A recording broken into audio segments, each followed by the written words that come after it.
তুমি বাসা থেকে বের হয়ে যাও, আর না হলে এই জিনিসগুলোকে বের করো। তুমি কে? তোমাকে তো চিনলাম না। আমি আমার বিজনেসের থেকে এই পর্যন্ত কোনো প্রফিট বের করিনি। আমার প্রথম ইনকাম ১০০ টাকা। মাছের আঁশ দিয়ে গহনা করতে হবে। তো তখন আসলে অনেক টেনশনে পড়ে গিয়েছিলাম যে মাছের আঁশ দিয়ে কিভাবে গহনা করব। যেহেতু আমি কোনো কোথাও দেখিনি বা কোনো হচ্ছে গিয়ে জায়গার থেকে আমি আইডিয়াও নিতে পারছিলাম না। পরে হচ্ছে মাথায় আসলো যে আমাকে তো বলা হয়নি যে শুধু মাছের আঁশ দিয়েই করতে হবে। তো আমি ভাবলাম যে আচ্ছা ঠিক আছে, তাহলে মাছের আঁশের সাথে আমি ক্লেটা যোগ করি। তো মাছের আঁশের সাথে ক্লে যোগ করলে তখন দেখলাম যে হ্যাঁ, অনেক আইডিয়া আসছে। প্রথমে আমি লকেটটা করি। আমি ক্লে দিয়ে হচ্ছে গিয়ে বল করলাম, বল করে মাঝখান থেকে হাফ সার্কেল করে ওই বলটার উপরেই চারপাশে খুব সুন্দরভাবে বড় আঁশ, তারপরে ছোট আঁশ এভাবে করে বসালাম। তো খুব সুন্দর একটা ফুলে রূপান্তরিত হলো। যখন টিচারকে অ্যাপ্রুভের জন্য দেখালাম তখন টিচার খুব পছন্দ করে। আর সাথে আমার কাছে মনে হলো যে না, কাজটা করা যায়, হয়তো বা আমি এটা নিয়ে ভালো কিছু করব। আমি যে রিসাইকেল প্রোডাক্টের জন্য অনেক ধরনের পুরাতন কাপড়, তারপরে ন্যাচারাল কিছু উপকরণ আমি রেখে দিই। তো যেগুলোর জন্য আমার মা অনেক সময় রেগে যায় যে তুমি এত কাপড়, তারপরে হচ্ছে শুকনা পাতা, ফুল, বালি, ইটের টুকরা এগুলো কেন রেখে দাও। তো এই কারণে অনেক সময় সে দেখা যায় রেগে গিয়ে আমাকে বলে যে তুমি বাসা থেকে বের হয়ে যাও, আর না হলে এই জিনিসগুলোকে বের করো।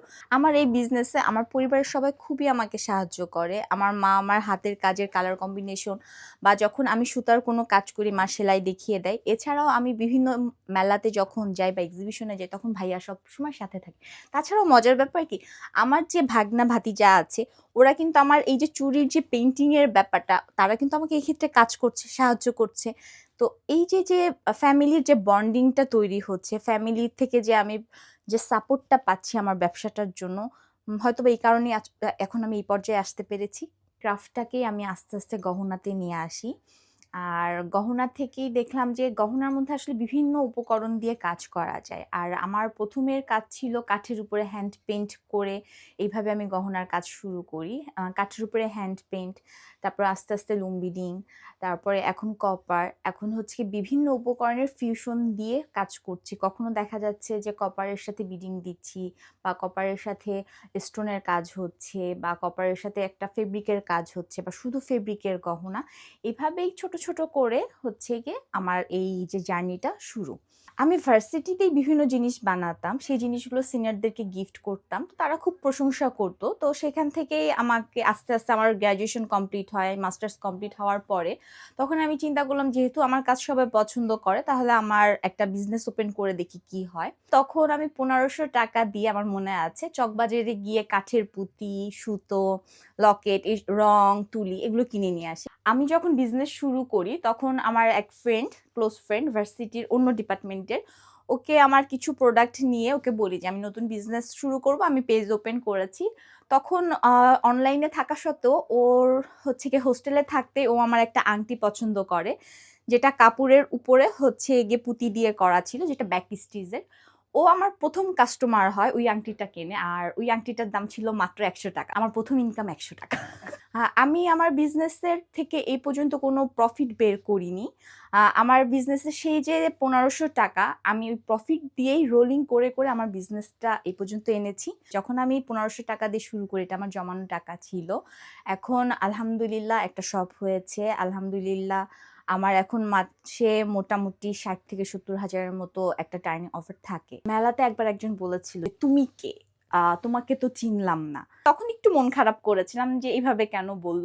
কিন্তু পরে যখন আমি চিন্তা করে দেখলাম না, সে তো একটা সত্যি কথা বলেছে। নিজেকে তৈরি করতে হবে বিজনেস করার জন্য। ইনশাল্লাহ যখন আমি আমার কাজের ইমপ্রুভমেন্ট হলো, আমি আরেকটু বা বড় করে বিজনেস করা শুরু করলাম, আল্লাহর রহমত এখন থেকে সে আমার রেগুলার কাস্টমার। অস্ট্রেলিয়াতে আমার একটা বিয়ের হলুদের গহনা ছিল, সাথে হচ্ছে শাড়িও ছিল, আমাদের দেশীয় তাঁতের শাড়ি। সেখানে আমি টোটাল ৫৬ জনের হলুদের গহনা, আর্টিফিশিয়াল ফুল দিয়ে গহনা, আর হচ্ছে একদম কাঁচা হলুদ কালারের শাড়ি আমি দিয়েছিলাম। তো এই জিনিসটা আমাকে অনেক অনুভূতি দিয়েছে। আর রেগুলার টুকটাক যাচ্ছে, তবে হ্যাঁ, দেশের বাহিরে ম্যাক্সিমাম সময় আমার কাস্টমাইজ প্রোডাক্টগুলো বেশি যায়। কাজটা যখন প্রথম শুরু করি তখন আমি সম্পূর্ণ নিজে একাই গহনা তৈরি করতাম, কিন্তু আস্তে আস্তে আমার প্রোডাকশন বাড়াতে হয়েছে কারণ সেলের পরিমাণ বেড়েছে। তখন আমি নিজে তৈরি করে আর সম্ভব হয়নি। পরবর্তীতে আমার বিভিন্ন ক্রাফটার আমার সাথে কাজ করছে। এখন আনুমানিক ১৬ থেকে ২০ জনের মতো রেগুলার কাজ করছে। আমি যেহেতু ক্লাস্টার ওয়াইজ কাজ করছি, ভাকুর্তা, বগুড়া, ঢাকার মধ্যে, ঢাকার বাহিরে, শহরে, গ্রামে বিভিন্ন অঞ্চল থেকেই ছেলে-মেয়ে উভয়ই আমার সাথে কাজ করছে এখন।